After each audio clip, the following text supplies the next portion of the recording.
Katam come. Oh, I go on my side. You don't know the thing going on. Chronic Media there, once again. And you don't know the top news in a dancehall right now. Vybez Kartel, Privy Council, and the appeal. And the DPP in the case made a shocking remark where made it have to do a video and make you hear this. A lot of people are still in the dark when it comes to exactly what's going on in this case and where it's going. And I feel like it's my duty to educate the masses or at least share the information with exactly what's happening, so there's no misinformation, there's no misunderstandings when it comes to this particular case. Now, I have a recorded interview with the DPP, Paula Llewellyn, which I want to hear. It's very interesting, it's very shocking. In fact, she speaks about how she have dealt with cases similar to the Vybez Kartel case and how she has to deal with corrupted jurors and the decisions that she had to make in the trial. Now, I want y'all to take a listen for yourselves and leave a comment and tell me what you think. You know what I mean? Let's have a discussion in the comments on what you think. Is she right? Was she fair? Was she not fair? Y'all take a listen to this and y'all let me know in the comments. As I say, soon up on the next side. Katam come. DPP, having been told that all of your jurors in 2014 had been offered a $500,000 bribe, why did you not advise the judge that it was probably best to dismiss the jury, which was now obviously tainted? You see, you are now trying to get me to discuss the matter and I told you that I didn't wish to. No, but certainly this point, DPP, is important because here the law lords are saying you advised the judge that you were prepared to proceed even though you knew that the entire panel, 11 jurors the forewoman told you, had been offered bribes. Wouldn't that mean in your judgment, DPP, that the entire jury, as the law lords have now found, was contaminated and should have been terminated or discharged? Well, first of all, I am not the judge. True, but you gave advice that you were prepared to proceed, and what I'm trying to understand. You were prepared to proceed. But why with that? Why were you prepared to proceed with a jury that was contaminated? No. All the other factors, that some of which I cannot go into in terms of.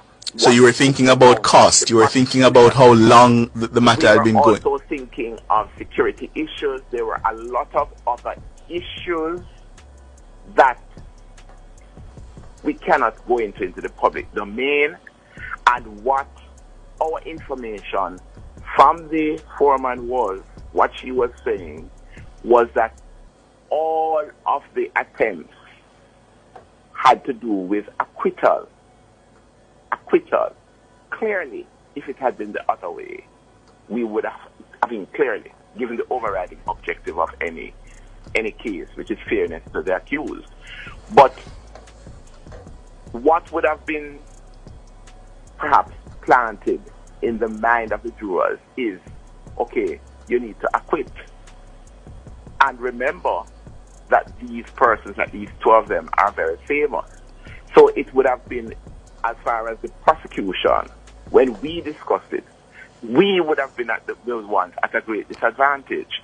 This is not the first time. But with the greatest respect, DPP, that's not persuasive, because what I want you to focus on is the fact that the process now had been corrupted and contaminated, and you advised the judge that you were comfortable proceeding with a contaminated and corrupt process. This is not the first time that I have had to deal with jury tampering.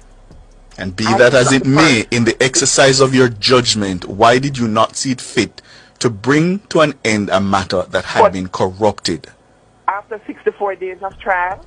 Isn't the interest of protecting the impartial trial greater than the length of time that had elapsed? I agree with you on paper, but I have done other cases where there has been jury tampering to the great negative of the prosecution.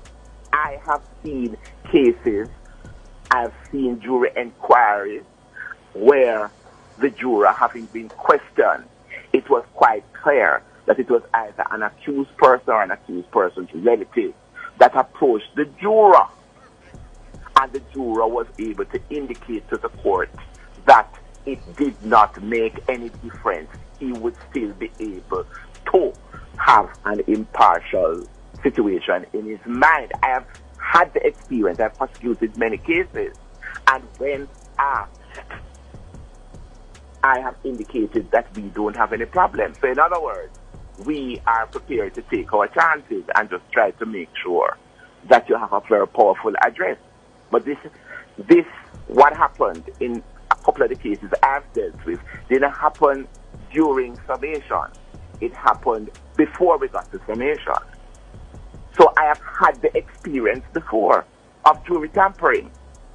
And I have been asked before, what is my view, being the prosecutor in the matter?